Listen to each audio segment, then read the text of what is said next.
नाही, संसद सुप्रीम नाही, तर या लोकशाहीमध्ये या देशातली जनता सुप्रीम आहे.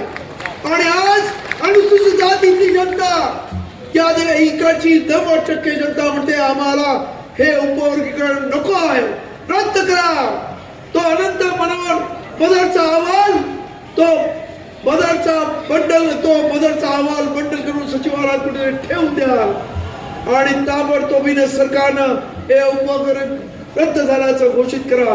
पण दुर्दैवानं या सरकारला आमच्यामध्ये भांडणं लावण्यासाठी आणि आमच्यामधली भांडणं वाढवण्यासाठी जेवढा हा प्रश्न चिघळत ठेवता येईल तेवढा प्रयत्न केला जात आहे.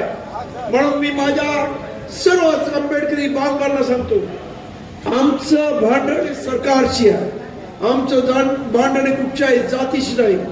कारण जातीतले काही 4-5 लोक कधी विकत घेता येतात कुठच्याही जातीतले आणि त्यांना एकमेकाविरुद्ध लढवता येतं.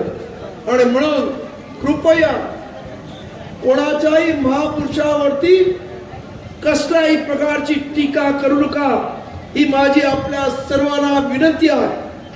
जेणेकरून आपसामध्ये तेढ निर्माण करून यांचा जो मनसुबा आहे की आपसामध्ये भांडण लावण्याचा, तो आपण धुळीस मिळवायचा प्रयत्न आपण सर्वांनी मिळून केला पाहिजे, अशी आपल्याला विनंती आहे. आणि या इथं देवेंद्र फडणवीसला आम्ही सांगू इच्छितो की आजपर्यंत आता सर्वांनी सांगितलेला आहे, आंबेडकर चळवळीचा इतिहास एकट्या बाबासाहेबांनी 2500 वर्षापासून या मनुवाद्यांची असणारी मक्तेदारी रद्दीत काढली. हो, आज बाबासाहेबांची एवढी लेकरं आहेत, जर त्यांनी ठरवलं रस्त्यावर येऊन जर उतरायचं तर काय होईल. त्यामुळं कृपया गांधी वधाची आठवण करा. काय तुमची परिस्थिती झाली होती महाराष्ट्रामध्ये, कुठून कुठे कशी पळापळ झाली त्याची फक्त आठवण ठेवा. मी पुढं काही सांगत नाही, त्यांना इशारा काफी आहे एवढंच मी समजतो. आणि त्यामुळं आमच्या नादाला लागू नका. ही आंबेडकर चळवळीतले कार्यकर्ते आहेत. आंबेडकरी चळवळ ही संघर्षावरती अवलंबलेली आहे.